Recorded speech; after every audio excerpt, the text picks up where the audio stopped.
नमस्कार, मैं प्रमोद रिसालिया।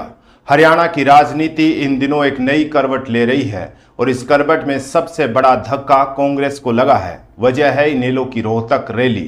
ताऊ देवीलाल जयंती के मौके पर अभय चौटाला ने जिस भीड़ को रोहतक में इकट्ठा किया, उसने सियासी पारा हाई कर दिया। मंच से जब नारे लगे और झंडे लहराए तो कांग्रेस खेमे में खामोशी छा गई। ऐसा लगा जैसे ये रैली कांग्रेस के अंदरूनी झगड़े का एक नया शिकंजा कस गई हो। कांग्रेस जो खुद को हरियाणा की सबसे पुरानी और मजबूत पार्टी बताती है, आज हालत ये है कि उसके नेता ही अपने चौधरी पर सवाल उठाने लगे हैं। कभी भूपेंद्र सिंह हुड्डा का नाम आते ही पूरे हरियाणा में ताकत और प्रभाव का आभास होता था, लेकिन अब वही हुड्डा अपने ही करीबी नेताओं को बचाने में लगे हैं और इनेलो का मंच इस टूट को और उभार रहा है। करनाल का ही वाक्य देखिए। कुमारी सैलजा का कार्यक्रम था और मंच पर मौजूद थे पूर्व विधानसभा स्पीकर कुलदीप शर्मा।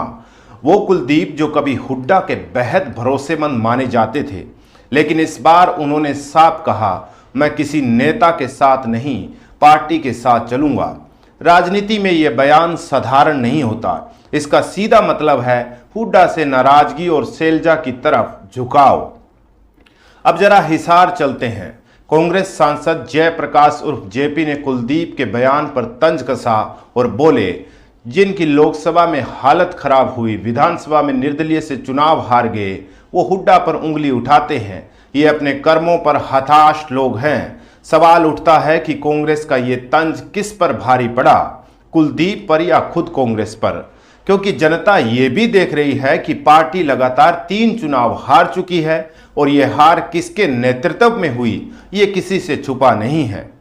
कुलदीप शर्मा की कहानी कांग्रेस की टूट का आईना है। 2024 में अपने बेटे चाणक्य पंडित के लिए टिकट मांगा, प्रचार तक शुरू कर दिया, लेकिन टिकट मिला किसी और को। फिर खुद गन्नौर से उतरे और 35,000 वोटों से हार गए। कांग्रेस के भीतर चर्चा थी कि नाराज होकर वो पार्टी छोड़ सकते हैं। मंच से हुड्डा ने मनाने की कोशिश भी की और कहा, पंडित जी, आप हमारे नेता हो, आपको जाने नहीं देंगे। मगर समय के साथ ये नाराजगी और गहरी होती गई। सिर्फ कुलदीप ही नहीं, हिसार के वरिष्ठ नेता संपत सिंह भी हुड्डा से किनारा कर चुके हैं। टिकट कटने के बाद पहले सैलजा के मंच पर नजर आए और फिर रोहतक में इनेलो की रैली में पहुंचे। वहां उन्होंने अभय चौटाला की तारीफ में कहा, इनेलो की कमान सही हाथों में है। यानी कांग्रेस के नेता विरोधियों की ताकत बढ़ाने में जुटे हैं। पूर्व विधायक स्मिता सिंह भी करनाल में सैलजा से मिली। बयान उन्होंने भी गोलमोल दिया, लेकिन कांग्रेस एक परिवार की तरह है, जो भी नेता आएगा उसका स्वागत करेंगे, ये बयान सटीक नहीं बैठता। लेकिन राजनीति में ये भी भीड़ में ताली बजाने वाला बयान नहीं, बल्कि हुड्डा कैंप से दूरी का संकेत था। अब असली सवाल, हुड्डा से लोग क्यों दूर हो रहे हैं? 4 वजह सामने आती है। पहली वजह है लगातार 3 बार चुनाव हार जाना। कांग्रेस नेता मानते हैं कि टिकट बंटवारा हुड्डा के हिसाब से हुआ और नतीजा हार। दूसरी बड़ी वजह है हुड्डा की उम्र।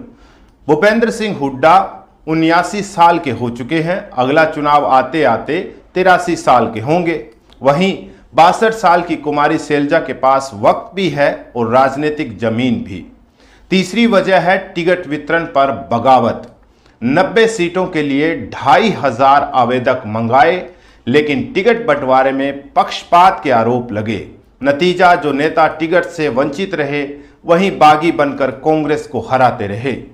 चौथी बड़ी वजह है हुड्डा परिवारवाद।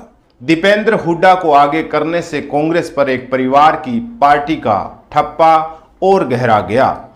अब कांग्रेस के भीतर 2 ध्रुव साफ दिखते हैं। एक तरफ बुजुर्ग और थके हारे हुड्डा, दूसरी तरफ अपेक्षाकृत युवा और सक्रिय सैलजा। लेकिन इसी बीच रोहतक की इनेलो रैली ने कांग्रेस को आईना दिखा दिया। जो नेता अब तक हुड्डा के साथ मंच साझा करते थे, वहीं अब या तो सैलजा के साथ खड़े हैं या विरोधियों की रैली में तालियां बजा रहे हैं। हरियाणा की राजनीति में यह ताना बाना साफ कह रहा है, कांग्रेस आज खुद से ही हार रही है और जब पार्टी के अपने नेता भरोसा खो दें तो जनता क्यों भरोसा करेगी। इनेलो की भीड़, अभय चौटाला का जोश और कांग्रेस की खेमेबाजी, आगे आने वाले चुनाव में ये सब मिलकर हरियाणा का राजनीतिक नक्शा बदल सकते हैं। आप इस पर क्या सोचते हैं, हमें कमेंट करके जरूर बताइएगा। अगर आपको वीडियो पसंद आया है तो वीडियो को ज्यादा से ज्यादा शेयर कीजिएगा, लाइक कीजिएगा और चैनल को सब्सक्राइब करना मत भूलिएगा। अगर आप फेसबुक पर देख रहे हैं तो फॉलो का बटन जरूर दबाइएगा। नमस्कार।